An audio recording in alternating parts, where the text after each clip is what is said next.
کہ ہم نے جو کچھ سیکھنا ہے وہی آگے ٹرانسفر کرنا ہے،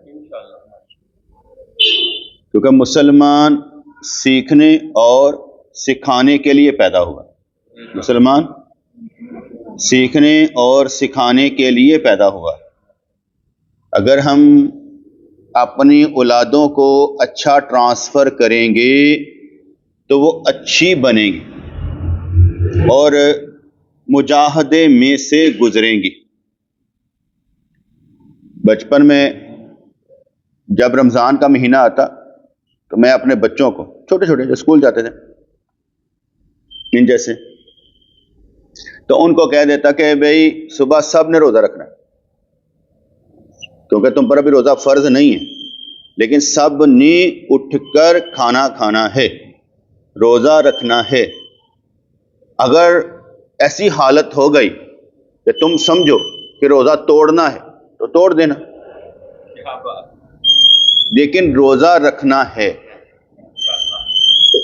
مجھے نہیں یاد پڑتا کسی نے روزہ توڑا ہو، سخت گرمیوں کے دنوں میں، اب تو سردیاں آ رہی ہیں نا، سخت گرمیوں کے دنوں کی باتیں کر، تو میری بیٹی اوپر جاتی تھی تو وہ دوسرا فلور تیسرا فلور ہوتا نا، تو ریسیس ٹائم ہوا، جب ریسیس ٹائم ہوا تو اس نے آگے کہا کہ بھئی آپ سارے نیچے جائیں گے۔ میں نے کہا مس میرا روزہ ہے، میں نہیں جاؤں گا۔ میں نے کہا سب نے جانا ہے، کیونکہ یہ بیگ سے چیزیں چوری ہو جاتی، اسے کوئی یہاں نہیں رہے گا۔ وہ چاروں نے چار بیچاری نیچے آئی، جب نیچے آئی تو سارے کھا پی رہے تھے۔ اس نے گھر آ کر مجھ سے پوچھا ابو وہاں تو سارے کھا پی رہے تھے، روزہ ہم پر ہی فرض ہے۔ اب اس ایک بچی کو میں کیا سمجھاؤں گا کہ یہ جو سارے ہیں بیٹے ابھی انہوں نے مسلمان ہونا ہے، ابھی انہوں نے مجاہدے سے گزرنا ہے۔ میں نے کہا بیٹا ہم اللہ اور اس کے رسول کی بات کو مانتے ہیں اور شدید محبت کی وجہ سے، کہ مجھے آپ لوگوں سے شدید محبت ہے، اور مجھے معلوم ہے کہ کہیں میرے بچوں کو نقصان نہ ہو جائے روزہ رکھنے پر، اب پڑھنے بھی جا رہے ہیں، لیکن اللہ کی محبت غالب ہے، اس لیے میں آپ لوگوں کو مجاہدے سے گزار رہا ہوں۔ ایک دفعہ گزر جاؤ گے نا بہت آسان ہو جائے گا، ٹھیک ہے؟ وہ گزر گئے، ان کے لیے اللہ نے آسان کر دیا۔ تو بات سمجھ میں آ گئی نا؟ اب جب سارے ایک طرف کھڑے ہوں تو اکیلا بچہ کہے گا ابو میں انہوں نے کھلونا ہے، میں کیوں ادھر، وہ ٹھیک ہے۔ وہاں پر ایک بچے کو سمجھانا کتنا مشکل کام ہے، کہ بچے کو سمجھایا جائے نہیں بیٹے تم ان میں سے نہیں ہو، پھر یہ کون ہے، مسلمان نہیں ہے، وہ سمجھانا بڑا مشکل کام ہے۔ لیکن جب اللہ کریم کسی کو توفیق دیتا ہے، سمجھا دیتا ہے، تو سمجھ میں سب کچھ آ جاتا ہے، وہ پھر چلنا آسان ہو جاتا ہے، وہ ڈرتا ڈرتا کوئی نہیں ہے۔ اس لیے بچوں کو جو سمجھا دیا، ہمارا سمجھانا وہ بھی بچوں کے بالغ ہونے تک ہے۔ جب بالغ ہو جائیں اس کے بعد اب ہم دوست ہیں، اس کو صرف مشورہ دینا ہے، لڑائی جھگڑا نہیں، تھپڑ نہیں مار سکتے، اب بالغ ہے۔ اب کیا ہے پتر، اب تیرا اپنا مسئلہ ہے، میرا اپنا مسئلہ ہے، میں تمہارا دوست بس سمجھاؤں گا، ٹھیک ہے؟ اور جس معاملے میں میں کیا کہتے ہیں میرا زور چلتا ہے، یا جہاں پر میری جورسڈکشن ہے، وہاں تم نے دخل نہیں دینا، جہاں تمہاری جورسڈکشن ہے میں دخل نہیں دوں گا۔ تو بات سمجھ میں آ گئی نا؟ ایک گھر میں رہتے ہوئے بھی اس کی جورسڈکشن میں ہم نے دخل نہیں دینا، وہ ہماری جورسڈکشن میں دخل نہ دے، اپنا اپنا کریں گے، اس لیے کہ وہ بالغ ہے۔ اب باپ بڑا ہو کر بھی حق ہی مانگتا رہتا ہے، میں حق نہیں مانگتا، میں کہ بس حق دینے ہیں، مانگنے نہیں ہیں۔ جیسے بیٹا کہے پیو تو میرے واسطے کی کیتا ہے، اور باپ کہے تو میرے واسطے، ہم نے اللہ واسطے سب کچھ کیا تھا، کسی کے لیے نہیں کچھ کیا تھا۔ جتنا بھی ہم نے ابھی تک سفر طے کیا اس میں میں یہ سمجھتا ہوں کہ 80-20 کی ریشو سے 20 تو ہمارے خیالات ہوں گے نا، 20 ہماری سوچیں ہوں گی، لیکن 80% ہماری نیتیں صاف تھیں، 80% ہماری نیتیں صاف تھیں کہ ہم نے سب کچھ سکھانے کے لیے کیا، سمجھانے کے لیے کیا، اپنے لیے نہیں کیا۔ اگر کسی کو بلڈ اپ کیا تو اس لیے کیا کہ بھائی پاؤں پہ کھڑے ہو جاؤ، بہت ضروری ہے، کیونکہ سارے پاؤں پر کھڑے ہو جائیں گے تو پھر کیا ہوگا، سب پاؤں پر کھڑے ہو جائیں گے تو ایک دوسرے کا سہارا بنیں گے۔ اگر سارے ہی ہالے ہو کندھاڑے سے چکن قابل ہوں تو پھنس جاؤں گے سارے، اسی ایک دوسرے کو پاؤں پہ کھڑا کر دینا چاہیے۔ بس اب تم نے دوڑنا ہے، اوکے ابو بس ٹھیک ہے، جہاں میں گروں مجھے بتا دیجیے گا، سنبھال لیجیے گا، باقی میں چل کے دکھاؤں گا۔ تو اس لیے جو سمجھانے کا مطلب کیا ہے کہ آپ سب کو سمجھانا ہے کہ جس نے جو کچھ کمانا ہے اسے اللہ کی راہ پر لگانا ہے، کیونکہ اس کا اپنا کچھ نہیں ہے، اس کا جو کچھ ہے وہ اللہ کی امانت ہے، اس لیے جو ہم لے کر جائیں گے وہی کامیاب ہے۔ اور یہ بات اتنی جلدی ہضم نہیں ہوتی، اتنی جلدی ہضم نہیں ہوتی۔ میں ایک اپنے اندر مطلب کہ چیز پالتا رہتا ہوں، وہ یہ کہ انشاءاللہ جب بھی مجھے ضرورت پڑے گی اللہ اسی وقت میری مدد کر دے گا انشاءاللہ۔ میں پالتا رہتا ہوں کہ جب بھی مجھے ضرورت پڑے گی اللہ کریم اسی وقت میری مدد کر دے گا، مجھے خوف کھانے کی ضرورت نہیں ہے۔ جیسے ہوتا ہے نا بندے پیسے سنبھال کے رکھتے ہیں کہ کام آئیں گے، میں اس سے تھوڑا سا ابو ہو کے سوچ رہا ہوں کہ جب بھی تجھے ضرورت پڑے گی اللہ مدد کر دے گا، تو اگر خود لالچ میں پڑے گا تو پھنسے گا۔ اپنے ٹریک ریکارڈ اٹھا کے دیکھ، تیرا ٹریک ریکارڈ بتاتا ہے کہ ہر جگہ اور ہر لمحے تیرے لیے اسباب پیدا ہوئے ہیں۔ اس لیے انسان محنت کرے اور خوب کرے، لیکن محنت دنیا کے لیے بھی کرے تو آخرت کے لیے بھی کرے۔ یہ نہ سوچے کہ دنیا حاصل کرنے کے بعد پھر اس طرف آؤں گا، کہ میں اس طرف جاؤں گا یہ خود ہی حاصل ہو جائے گی۔ جب اس طرف جائے گا تو یہ حاصل ہونا شروع ہو جائے گی، کیونکہ اس کی محنت تو وہ کر ہی رہا ہے۔ یہ کہیں منع نہیں ہے کہ دنیا کماؤ نہ، لیکن دنیا کماتے ہوئے دین چھوٹ جائے تو وہ دنیا ہے، اگر دنیا کماتے ہوئے دین ساتھ رہے تو وہ بھی دین ہے، کیونکہ دنیا بھی وہ ہم دین بنا لیتے ہیں، کیونکہ ہمارا جو دین ہے وہ ہمیں اچھی دنیا داری سکھاتا ہے کہ اچھی دنیا داری کرو، تو اچھی دنیا داری کرنے کے لیے دین کا آنا لازم۔ تو باتیں چل رہی تھی کہ اللہ تعالیٰ نے حضرت داؤد علیہ السلام سے فرمایا تھا کہ تو میرے فراق میں مبتلا ہے، یعنی تو مجھے یاد کرتا رہتا ہے، میری جدائی میں روتا رہتا ہے، تجھے مجھ سے عشق ہے، اور میرے فراق کی وجہ سے دوستوں سے جدا ہے، کہ ملتا جلتا کسی سے نہیں ہے، صرف مجھ سے ہی ملنا چاہتا ہے، میرا ہی دیدار کرنا چاہتا ہے۔ تصوف کی کتابوں میں لکھا ہے کہ حضرت معروف کرہی رحمت اللہ علیہ، ان کو مرنے کے بعد کسی نے خواب میں دیکھا تو وہ آسے آسمان کے ساتھ ٹک ٹکی لگائے دیکھ رہے ہیں، کوئی آنکھ نہیں جھپک رہے۔ پوچھا گیا یہ کیا ہے؟ بتایا گیا کہ یہ بندہ عبادت کرتا تھا ہمارے دیدار کے لیے، یہ بندہ عبادت کرتا تھا ہمارے زیارت کے لیے، ہمارے دید کے لیے، کہ وہ ہمیں دیکھنا چاہتا تھا، اس لیے مرنے کے بعد بس ہمیں دیکھ رہا ہے۔ اب وہ کیا عالم ہوگا ہمیں نہیں معلوم، صرف کتاب نے یہ لکھ دیا کہ وہ اب ہمیں دیکھ رہا ہے۔ میں اس کو اس طرح سے سمجھتا ہوں، جب قبر میں بندہ رکھا جاتا ہے، منکر نکیر آتے ہیں تو اس وقت عصر کا وقت ہوتا ہے، جیسے اسے اٹھاتے ہیں اور سوال کرتے ہیں من ربو کا، کہتے ٹھہرو عصر کا وقت ہے مجھے نماز پڑھنے دو۔ اس کے اندر شوق کیا ہے؟ نماز۔ اب اس بات کو معروف کرہی رحمت اللہ علیہ کی بات کو لیں، ان کو شوق کیا تھا؟ دیدار کا، اس لیے وہ دیدار، وہ نماز، جس کا جو شوق ہوگا نا، جس چیز کا غلبہ ہوگا وہی غلبہ اس کے کام آئے۔ اب آپ نے دیکھنا ہے کہ آپ پر کس کا غلبہ ہے، کس بات کا غلبہ ہے، دنیا، محبت، آخرت، رسول، کس کا غلبہ ہے؟ اپنے اوپر کسی شے کو غالب کرے، جیسے ہم کہتے ہیں نا طبیعت پر شریعت غالب ہونی چاہیے، شریعت پر طبیعت غالب نہیں ہونی چاہیے۔ جب شریعت پر طبیعت غالب آ جائے تو وہ شریعت نہیں رہتی، وہ نفسانی خواہشات بن جاتی، اور جب طبیعت پر شریعت غالب آ جائے تو وہ دین بن جاتی۔ اس لیے ہر لمحے میں یہ سوچنا پڑتا ہے، نیت بنانی پڑتی ہے کہ میں کس کے لیے کام کرنے لگا۔ میں ایک اور بات بتا دوں کہ آپ سب کو چلانے والا صرف اللہ ہی ہے، کوئی شک نہیں، کوئی شک نہیں۔ کوئی آپ کو گھوم گھما کے لے کے جائے گا. تسی لکھ کو کہ میں اپنی مرضی کا مالک ہوں. بزرگوں نے فرمایا اگر تو اپنی مرضی کا مالک ہے تو اپنی زندگی میں تہجد داخل کر کے دکھا. نہیں کر پاتا, کچھ اور کر کے دکھا دے. اگر تو اپنی مرضی سے چل سکتا ہے, میں اپنی مرضی نہ چل رہا, نہیں چلتا. اگر تو برائی کی راہ پر بھی چل رہا ہے تو چلانے والا وہی ہے کہ لگا رہ دری وقت ضائع کر. چلانے والا پھنسانے والا تجھے وہی ہے. اگر تو اچھائی کی راہ پر چل رہا ہے تو چلانے والا وہی ہے, کیونکہ اللہ ہی گمراہ کرتا ہے, اللہ ہی ہدایت دیتا ہے.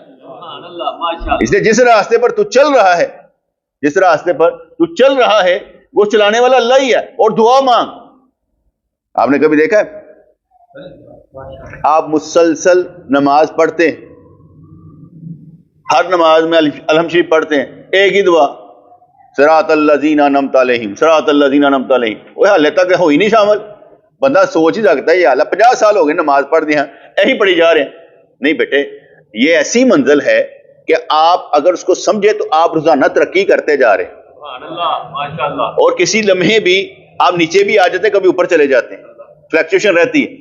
اس لیے آپ نے نکلنا ہے اور یہی مانگتے رہنا ہے, کیونکہ ہدایت کا مل جانا وہ برابر ملتے رہنا یہ اللہ کی توفیق محبت کی نشانی.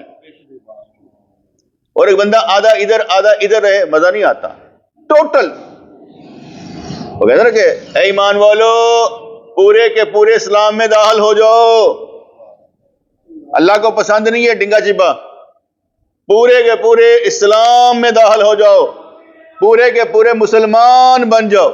اللہ کو پسند نہیں ہے کہ کوئی بندہ بھی ادھر ادھر جائے, ایک لمحے کی خطا کر جائے اور صدیوں کی سزا پا جائے. کیونکہ ایک لمحے کی خطا صدیوں کی سزا ہے, اور صدیوں کی سزا کا مطلب یہ ہوتا ہے کہ تو یہاں پر نہیں, قبر میں, حشر میں, ہر جگہ پر بھگتتا رہے. سمجھنے پہ آئے تو ایک لمحے میں سمجھ جائے گا, نہ سمجھنے میں آئے تو ساری زندگی اسے ترلے منتا کر دے اور نہیں سمجھتا. میں نے کہا نہیں سمجھ میں آتا. تو یہاں پر اللہ کریم نے کہتے کہ اللہ تعالیٰ نے داؤد علیہ السلام سے فرمایا تھا کہ تو میرے فراق میں مبتلا ہے اور دوستوں سے جدا ہے. فراق کا غم ختم کرنے کے لیے, فروغ کرنے کے لیے محفل اور قوالوں کی ضرورت ہوتی. قوالی کا مطلب ہوتا ہے کول جو بار بار دہرایا جائے. یہ سما نہیں, سرنگیاں دے نال, بانسریاں دے نال, وہ ہارمونیم دے نال, یہ حرام ہے. یہ جو قوالیاں ساری پڑھی جا رہی ہیں سب حرام ہے. قوالی کا مطلب یہ تھا کہ بزرگان دین کی محفل ہو, جیسے نعت پڑھتے ہیں, بزرگان دین کی محفل ہو, اور قوال جو ہے وہ کول کوئی حدیث, کوئی قرآن کا, کوئی محبت کا ایسے دہرائے کہ ہم پر بار بار اثر ہو جائے, آگے بڑھنے کا اثر ہو جائے. اسے کہتے تھے قوالی. کسی نے مجھ سے پوچھا قوالی جائز ہے کہ ناجائز؟ میں کہ مسجد میں ہوتی ہے. کہتا نہیں. میں کہ پھر حرام ہی ہوئے گی. جو چیز مسجد میں نہیں ہو سکتی جائز کیسے؟ نہ تو ہو سکتی ہے نا مسجد میں تو جائز. قوالی نہیں, وہ سارے سے مسخرے نے, داڑھی منڈے عورتیں آگے بٹھائی ہوتی ہیں, ان کا کیا کام قوالی کا. اور قوالی کا مطلب یہ تھا, محفل سما کا مطلب یہ تھا کہ سماعت میں ایسی بات آئے کہ ایمان فوق پر جائے. سماعت یعنی سننے میں ایسی بات آئے کہ ایمان بڑھتا نظر آئے. ایک ایسا کول سن کر, جیسے ابھی یہ ہماری قوالی چل رہی ہے, یہ کول ہے جو میں بار بار دہرا رہا ہوں ان چیزوں کو, تو یہ بھی ہم کہیں گے کول, بار بار دہرانے والی بات جس سے ہمارا ایمان تازہ ہوتا ہے. حتیٰ کہ بزرگان دین جو تھے وہ کسی نیک بندے کا ہاتھ, یار ہاتھ تے پڑھی یار, وہ ہاتھ پڑھنے کو بھی کہتے تھے کیا بات ہے یار, کیا بات سنی ہے یار, دوبارہ پڑھی یار, کیا اس نے بات کہی. ٹھیک ہے, وہ ہاتھ پر بھی وجد میں آتے تھے, جذبے میں آتے تھے. جیسے اگر ہم کسی بچے کو نیک راہ پر چلتے دیکھیں تو ہم بھی جذبے میں آئے, کیا بات ہے یار, وہ سبحان اللہ یار, ماشاء اللہ پتر سلامت رہے. کیوں؟ ہم دیکھتے ہیں یار چل رہا ہے, ہمیں جذبہ پیدا ہو جاتا ہے, ہمیں جذبہ پیدا ہو جاتا ہے. اس لیے قوالی بغیر سرنگیوں, ہارمونیم کچھ نہیں ہوتا. عورتیں اس میں نہیں ہونی چاہیے, بچے جن کی داڑیاں نہیں ہیں وہ نہیں ہونے چاہیے, شرط میں شامل ہے کہ جن کی داڑیاں نہیں, جن کی داڑیاں آئی نہیں وہ شامل نہیں ہوں گے. عورتیں شامل نہیں ہوں گی, قوالیاں, سرنگے, ہارمونیم نہیں ہوں گے.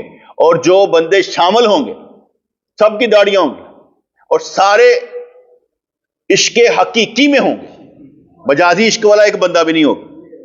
جو عشق حقیقی والے ہوں گے وہ آئیں گے قوالی میں, جو بات کو سمجھتے ہوں کہ اس کا مطلب کیا ہے. اگر وہ زلف کی بات کر رہا ہے تو اس کا مطلب عورت ہی زلف نہیں، اس کی بات کچھ اور ہے. اس لیے جن کو یہ قبض بیست دیگر جتنی کیا کہتے ہیں اصطلاحات ہیں صوفیزم کی وہ معلوم ہوگی تو وہ پھر قوالی سنے گا، ورنہ قوالی نہیں سنے گا، حرام ہے اس کے اوپر. اور حضرت کیا نام تھا ان کا، حضرت جنید بغدادی رحمت اللہ علیہ، ان سے کسی نے پوچھا قوالی، کہتے ہیں ہماری قوالی قرآن اور سنت ہے. یعنی ہمیں قرآن سن کر وجد آتا ہے، ہمیں حدیث سن کر وجد آتا ہے، ہماری قوالی قرآن و سنت سننا ہے. کہتے وہ تو عام سی بات ہے نا، سنتے رہے. ہمیں قرآن سن کر وجد آتا ہے اور ہمیں حدیث سن کر وجد آتا ہے، ہمیں نبی کی بات سن کر وجد میں آتے ہیں. اس لیے ہمارے لیے یہ کول پول کوئی نہیں ہے.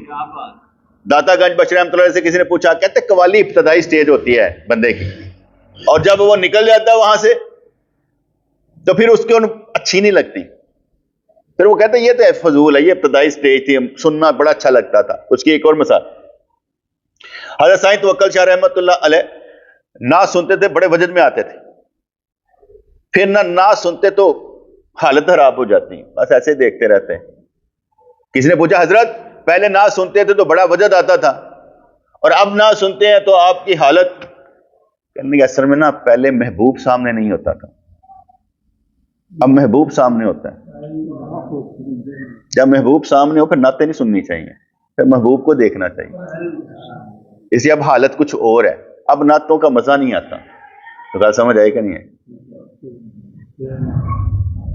کہ جب محبوب سامنے ہو پھر یہ چیزیں اور ہو جاتی ہیں. جب محبوب سامنے نہیں، پھر اس محبوب کی بات سن کر مزہ آتا ہے. ٹھیک ہے، بندہ جہاد کی بات کر رہا ہو اور جہاد میں جذبے سے باتیں کر رہا ہو، یہ اور جب لڑ رہا ہو وہاں سنا نہیں جاتا، وہاں لڑا جاتا ہے. وہاں تو نہ ڈر نہ گر، کسی کا بھی خوف نہیں ہوتا کہ پیچھے مڑ کے دیکھنا ہے، وہاں کہتے ہیں بس آگے جانا ہے. تو فراق کا غم فروغ کرنے کے لیے محفل اور قوالوں کی ضرورت ہوتی ہے. لہٰذا میں پہاڑوں میں یہ کیفیت پیدا کر دیتا ہوں تاکہ تو سمجھ لے جب پہاڑ کا نالا بغیر ہونٹ اور منہ کے ہو سکتا ہے تو ولی کے نالے بھی بغیر لب و دنداں ہو سکتے ہیں. یہ کل بھی میں نے بات سمجھائی تھی، جیسے وہ کہتے ہیں نا حضرت موسیٰ علیہ السلام کا عصا، اس میں اگر زندگی پیدا ہو سکتی ہے، اور حضرت عیسیٰ علیہ السلام پھونک مارے تو اندھے ٹھیک ہو سکتے ہیں. تو انہوں نے کہا کہ پہاڑ بھی جو تھے نا وہ حضرت داؤد علیہ السلام کے ساتھ بولتے تھے. جیسے نبی نے فرمایا کہ احد پہاڑ مجھ سے محبت کرتا ہے، میں احد پہاڑ سے محبت کرتا ہوں. پہاڑوں میں بھی زندگی ہے، پہاڑوں میں بھی جان ہے. آپ جس جگہ پر ہیں ہر ایک آپ سے محبت کرتا ہے. جس جگہ آپ نے سجدہ کر دیا، جس جگہ آپ نے سجدہ کر دیا، آپ کی وجہ سے وہ زمین پاک ہو گئی. جس جگہ ذکر کرنے والا چل دیا وہ زمین فخر کرتی ہے، آج میرے اوپر کوئی ذاکر چلا تھا، کوئی اللہ والا چلا تھا. اس لیے ذکر کرنے والا زمین کو زندگی دیتا ہے، اور جو ذکر کرنے والا ہے وہ زندہ ہے، اور جو ذکر نہیں کرتا وہ مردہ ہے. اس لیے زندہ کون ہے؟ جو ذاکر ہے، جو اللہ کے نام پر زندہ ہے. جس کو اتنی شدید محبت ذکر سے ہو جاتی ہے وہ رہتا ہی نہیں اس کے بغیر. میں آگے بتا، رنگ لاگت لاگت لاگے، بہو باگت باگت باگے، بہت دنوں کا سویا منوا جاگت جاگت جاگے. انی جلدی نہیں جے لگتا، وہ ایویں تانوں کہ محبت دی پھوک لگ جائے، دم ہوئیے تانوں تو پھر تڑتے اثر کر دے، ورنہ کیا ہوگا؟ ورنہ ہمیشہ آپ باتیں کرتے رہیں گے، کچھ نہیں ہوگا. ذکر کی آگ لگائیں اپنے آپ، زبان خاموش، دل ایک ہی صدا لگائے، اللہ اللہ اللہ اللہ، یعنی یہ صدا لگنی چاہیے زبان سے. جہاں بیٹے سمجھانے کا فائدہ ہی کوئی نہیں، وہاں کیوں سمجھا رہے ہیں؟ اپنا ذکر کریں، چھوڑے، سمجھانے کا فائدہ ہی کوئی نہیں. وہاں ذکر کرے فائدہ رہے گا، کیونکہ اگر آپ کے سمجھانے کا فائدہ نہیں، آپ کے ذکر کرنے کا شاید اثر ہو جائے. اپنا کام کرتے رہیں. کتنا مست بندہ ہوگا جسے اللہ نے ذکر کی توفیق دے دی، جسے اللہ نے ذکر کی توفیق دے دی، کتنا مست بندہ ہوگا. تو اولیاء کرام کے دل کے نالوں کو ان کے کان سنتے ہیں، تم نہیں سن سکتے، لیکن اگر ان کی اس کیفیت پر یقین کر لو تو تمہاری سعادت ہے. اس لیے ولی میں اور عام آدمی میں فرق ہوتا ہے، ولی میں اور عام آدمی میں فرق ہوتا ہے. اولیاء کرام کو اللہ تبارک و تعالیٰ پال رہا ہوتا ہے اپنے لیے کہ تو نے میری مزدوری کرنی, تو نے میرے لیے کام کرنا. میں نے آگے بتایا نا کہ میں سوچ رہا ہوں کہ ایمان رکھنا چاہیے کہ جب جیسے ضرورت ہوگی اللہ میری مدد کر دے گا. تو بات سمجھ آ گئی نا. اس لیے جب آپ راستے پر چلیں گے تو اس وقت بھی آپ کی ایمانی روحانی مدد ہوگی, کرنے والا اللہ کریم ہی ہوگا. چلو تو صحیح, جب تک چلو گے نہیں کیسے ہوگا, کیسے ہوگا؟ جیسے ہم حج کے لیے نکلے, اللہ تعالیٰ نے ہمارے لیے مدد کی, تکلیف شدید لیکن مدد ہوئی, تو میں کیسے مان جاؤں کہ ہر قدم پر نہیں ہوتی؟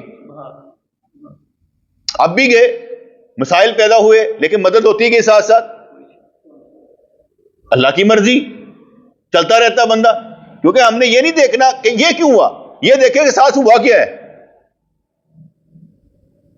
آپ کو ذلیل تو نہیں ہوئے, آپ کو پریشان تو نہیں ہوئے, اللہ تعالیٰ نے دوسروں کو پریشان رکھا آپ کی وجہ سے, ہم تو ٹھیک ہے, اللہ کا شکر. تو اولیاء کرام کے دل کے شور کو ان کے کان سنتے, تم نہیں سن سکتے, لیکن اگر ان کی اس کیفیت پر یقین کر لو تو تمہاری سعادت ہے. اولیاء کرام کے روحانی مکالمات جاری رہتے ہیں اور پاس بیٹھنے والے ان سے بے خبر رہتے ہیں.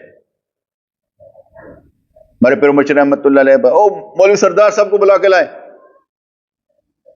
وہ آئے, پوچھا کیا حال ہے؟ سائیں بڑی طبیعت خراب ہے.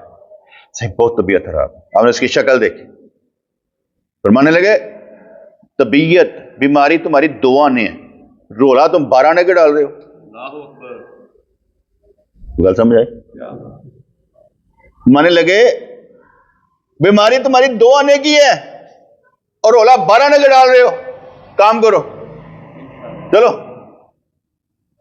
اب آپ سمجھ لیجئے گا, آپ جو رولا ڈالتے ہیں کتنے آنے کا ہے؟ آپ جو رولا ڈالتے ہیں پریشانی کا کتنے آنے کا ہے؟ اور طاقت آپ کے پاس ہزاروں گنا زیادہ ہوگی. ٹھیک ہے, جب چوٹ لگی کام ہو گیا, ورنہ تو ہو ہی گیا. جتنی ہماری عمر گزر گئی اس میں جتنے پچھلے آپ سارے معاملے دیکھیں, کام ہوتے چلے گئے. ہم رولا ڈالتے رہے, نہیں بڑی پریشانی ہے, کام ہوتے چلے گئے, کام نہیں رکے. جس کا مطلب یہ ہے کہ کام ہوتے چلے جاتے ہیں اور آگے آتے چلے جاتے ہیں, اللہ نے رکنے نہیں دینا. یہ نہیں کہ آپ کہیں رک جائیں, رب رکنے دیتا ہی نہیں, کہتے چلتے رہو, رکو گے تو مرو گے. چھوٹے تھے نا بچے تھے ہم تو نا, وہ ایک نا چھوٹی چھوٹی ویڈیو آئی, اور ویڈیو میں نا بندہ جو ہے نا اوپر چلتا ہے ایسے کر کے, تو اوپر وہ ریچھا کھڑا ہوتا ہے, ایسے کر کے پتھر مارتا ہے, وہ بندہ اچھلتا ہے پھر نکلتا ہے, پھر آج جا کے چھلانگ مارتا ہے تو چیز پکڑ لیتا ہے. میں نے 1-2 دفعہ دیکھی نا, تو میں نے کہا یار دیکھو, اگر وہاں پر سٹل رہے نا, یعنی اگے نہیں جانا, تو پتھر آندا پہ احترام نہ وہیں کر چھلانگ مارا نکلتا ہے, 5 نمبر لے لے 10 نمبر لے لے, تو وہ تیز ہو جاتا تھا, اتنا تیز ہو جاتا تھا کہ بندہ وہیں پہ مر جاتا تھا, اسی جگہ سے مر جاتا تھا. اور اگر دوڑتا رہتا تیزی سے نکل جاتا تو اسے نام ملتا رہتا تھا. گل سمجھ جاؤ, رکنے والے کو پتھر پڑتے رہتے ہیں, نکلنے والا نام بھی لیتا رہتا ہے, نکلتا بھی جاتا ہے. یہ نہیں کہ پتھر آنے رک جاتے ہیں, پتھر آتے رہتے ہیں, وہ چھلانگے مار کے نکل جاتا ہے اور نام لے کے پھر واپس آ جاتا ہے, پھر شروع کرتا ہے.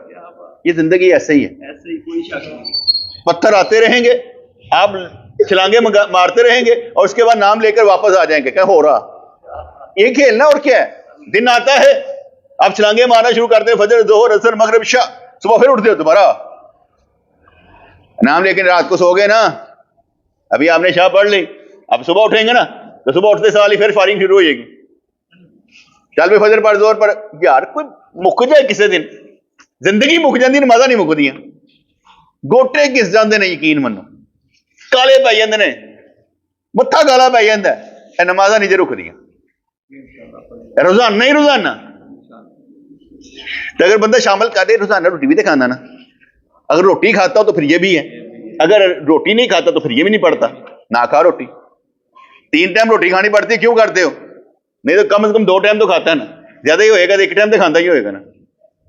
ٹھیک ہے نا, جس کا ہاضمہ خراب ہو جائے یا پیٹ خراب ہو 1 ٹائم ہی کھا لے گا, کھائے گا ضرور.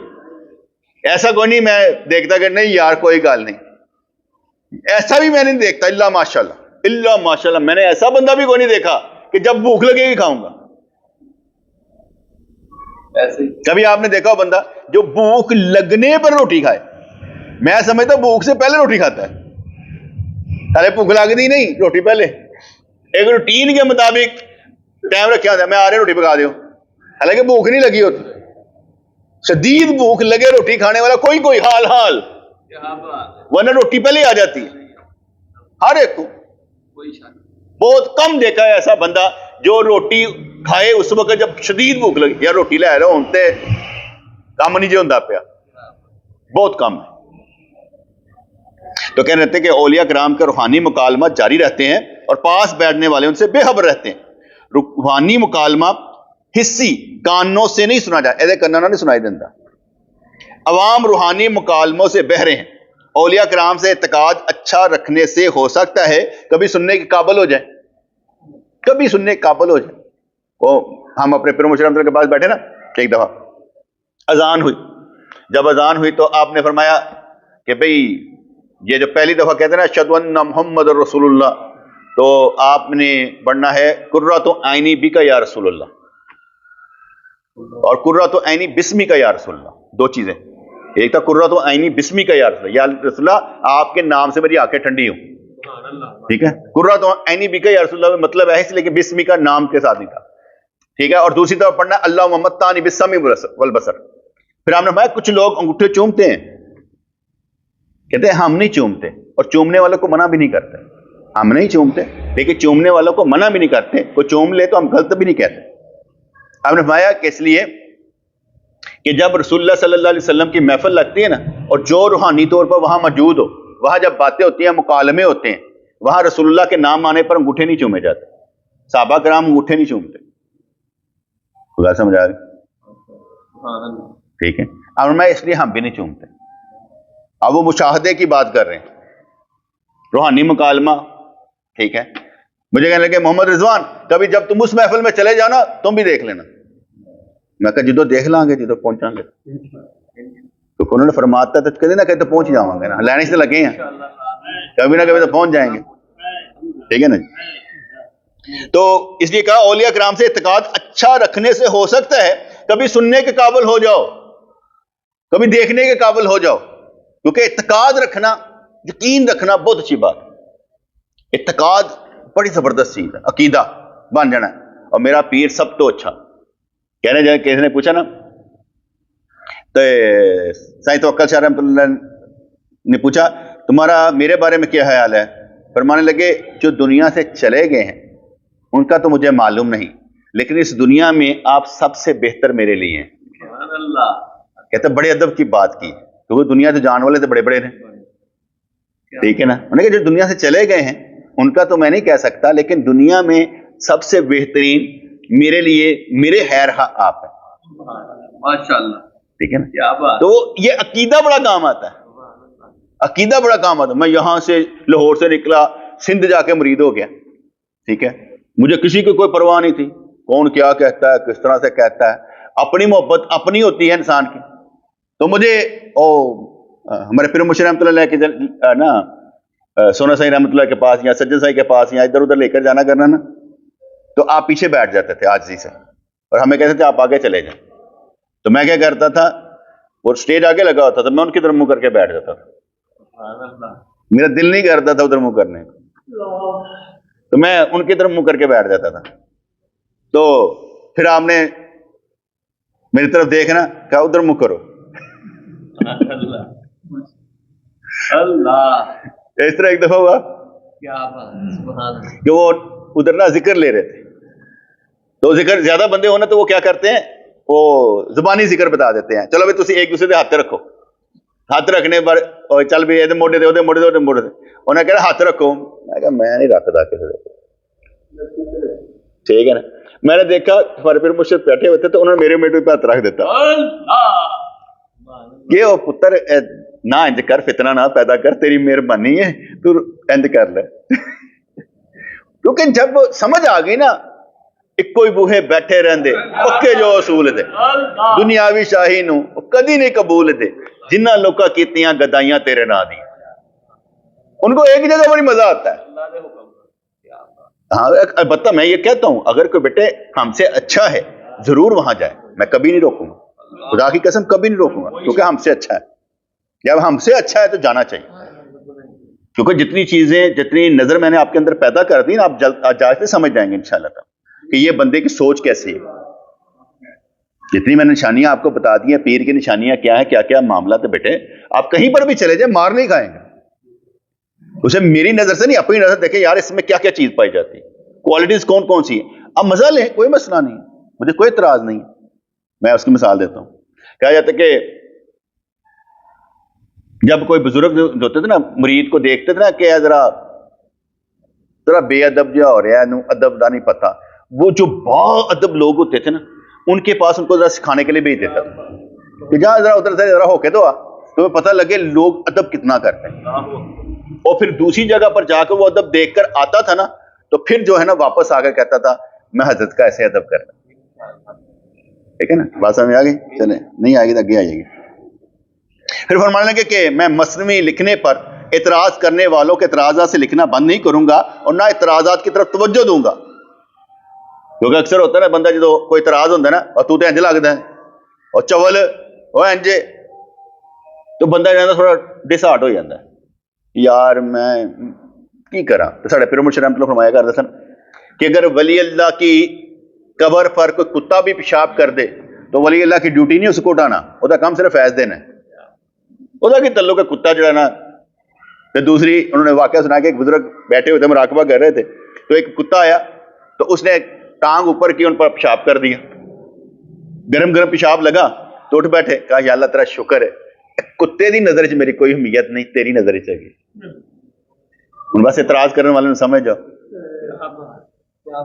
ٹھیک ہے نا, کہ اس کتے دی نظر چ اہمیت نہیں, ساڈی اللہ دی نظر چ اہمیت ہے. کرن دے اعتراض کی فرق پیندا ہے, جس ہٹ کا تو دے. اور جب دوسری بات اگر کوئی اعتراض کرے تو تم کون سے ایسے مرتبے میں پہنچے ہو کہ تم پر اعتراض نہیں کیا جا سکتا. پھر اس کے بعد بھی ایک واقعہ آتا ہے کہ ایک بزرگ نے اپنے ایک مرید کو بھیجا, فلاں جگہ پر تم نے جا کے تبلیغ کرنی. کہنا ٹھیک ہے, وہاں پر گیا. کچھ ایک سال کے بعد, 1.5 سال کے بعد پیر صاحب کا ادھر گزر ہوا. انہوں نے کہا ہم نے ایک دوست بھیجا تھا وہ تبلیغ کرنے کے لیے, وہ کہتے تو کوئی نہیں آیا. اسے بلایا گھر سے, اب بابا تبلیغ نہیں کر رہا. کہنے کا حضرت کیا کروں, لوگ کوئی کہتا دیوبندی ہے, کوئی کہتا وہابی ہے, کوئی کہتا بریلوی ہے, کوئی کہتا فلانا ہے, کوئی کہتا فلانا ہے. ہنس کر کہنے لگے اور تجھے نبی کہیں, اور نبیوں کو بھی مجنون پاگل دیوانہ کہا گیا, اور تمہیں بھی کہہ دیا تو کیا فرق پڑتا ہے, اپنا کام کرو. اعتراض پر رونا شروع کر دیتے ہو کہ ہمیں کیا سمجھا جائے. ایک اور واقعہ سنا دیتا ہوں. ایک بزرگوں نے ایک پیر کو مرید کو بھیجا خلیفہ بنا کے, فلاں جگہ پر جا کر تبلیغ کرو. تبلیغ کے لیے چلا گیا. جب وہاں سے ایک بندہ آیا, حضرت نے پوچھا وہ ہمارا مرید کیسے تبلیغ کر رہا ہے. بڑے اچھا, سارے اس کو بڑے راضی نے, بڑے خوش نے, بڑے کامیاب. کیا اسے کہنا کہ کبھی ہمیں بھی شکل دکھا جائے, کافی دیر ہو گئی ہے ملاقات نہیں ہوئی. اس کو جا کے بتایا, فٹافٹ دوڑ آیا, حضرت نے بلایا. حضرت نے کہا یہ جو آپ کو ہم نے خلافت نامہ دیا تھا واپس کر دیں. کہا حضرت میں بہت اچھا کام کر رہا ہوں. کہنے میں اسی لیے تو پریشان ہوں کہ جو سچی بات کرے اس سے لوگ راضی نہیں ہوتے. تجھ سے کیسے راضی ہیں, تجھ سے سارے کیسے خوش ہیں, اس لیے لوگ تو راضی نہیں ہوتے, اس لیے خلافت نامہ واپس کر دیں. گل سمجھ آئے کہ نہیں آئی؟ ہم اعتراض کرو نہ رو رہے ہیں بھائی, اعتراض نہ کریں تو میٹھیاں میٹھیاں کہانیاں سناؤ جو لوگ کر رہے ہیں. جب ہم نے دین کی بات سکھانی ہے وہ تو ہے ایک آپریشن. جب آپریشن آپ کا ہوگا آپ کو تکلیف بھی بڑی ہوگی, باتیں بھی لگیں گی, رولا بھی پڑے گا. آپ کہیں گے کیا کرے, کرنا کیا ہے, بیٹھے رہو, وہ جو مرضی کہو. ایک مزیدار بات سناتا ہوں. ہمارے پیر مرشد رحمۃ اللہ علیہ اگر جھاڑے ڈالتے نا, کسی وقت کسی لمحے میں کوئی بات ہو جاتی تو جھاڑے ڈالتے, تو میں کھلے دل نہ جو مرضی کہو, جھاڑا پاؤ اسی کہڑا بدلنا ہے, تہاڈی گلاں تے اوتے اسی کوئی پیچھے ہٹنا ہے, صحیح جاؤ اسی لگ گئے ہیں لین وچ, کامیاب ہو ہی جاواں گے. جھاڑے سننے کے بعد بندہ پیچھے چلا جائے, یہ کیا بات ہو. بلکہ میں سمجھتا ہوں جھاڑے زیادہ ڈالنی چاہیے تاکہ بندے کا مچ مرے. جب ہم میٹھی میٹھی سنتے رہتے ہیں نا, سانوں اسی میٹھے سے لگ جانے, پھر شوگر ہو جاتی ہے. تو بنسبت ہے کہ شوگر کرانی چاہیے, آپ کو باتیں لگانی چاہیے تاکہ آپ مینٹین رہے. ٹھیک ہے نا. اس کے بعد اگر ہم پہ کوئی آتا تو ہونے دے, ہمیں کیا فرق پڑتا ہے, ہم نے کس لیے آپریشن کیا, اس کی بیماری دور ہو. اللہ والوں کا کام ہی بیماری دور کرنا ہے. اگر وہ بیماری دور نہیں کریں گے تو کریں گے کیا. اس لیے ان کے اندر سے ساری چیزیں نکالنی ہوتی، گند مند سارا کچھ.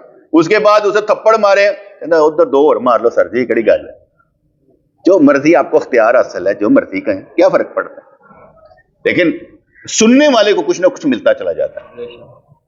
یہی چیز جو میں کہہ رہا ہوں، آپ اپنا باپ بن کے بچوں کو کہہ لیں. کیا بچے کو ماننی نہیں چاہیے؟ ماننی چاہیے. کہہ لیں کہ پتر میری گلاں سن کے تمہیں سمجھنا چاہیے، ٹھیک ہے نا. میری عادت ہے، جمعے کا دن تھا تو اوپر سے دھونا تھا، میں کہا عمر چلا پتر دھو رہی ہے، کہنے چلو ابو جی. انہیں مل کے میرے نہ دھوتا. وہ تو چھت بڑی مٹی ہوئی سی، مہمانوں نے آنے سے سارا دھوندا رہا. آخر ایک کمرہ رہ گیا. میں کہ بس ٹھیک ہے تو جا.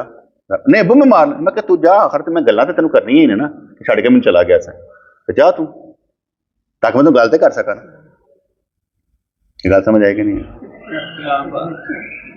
میں کہ جا نا، میں تیری گلاں تے کرنی ہے، بھائی میں چھڑ کے دوڑ گیا سی تو جا ہوں. اب میں کہ میں تینوں کہنا میں نے جا، باقی کام میں آپ ہی کر لاں.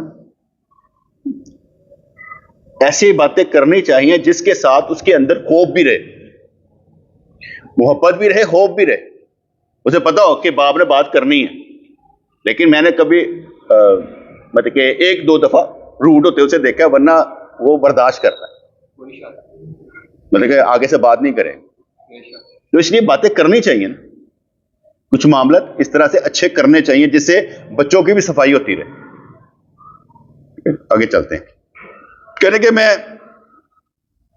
مثنوی لکھنے پر اعتراض کرنے والوں کے اعتراضات سے لکھنا بند نہیں کروں گا، نہ اعتراضات کی طرف توجہ دوں گا. آگے انہوں نے حقائق سنانی ہے، ٹائم لمبا ہو جائے گا. اللہ تعالیٰ میں سمجھ عطا فرمائے.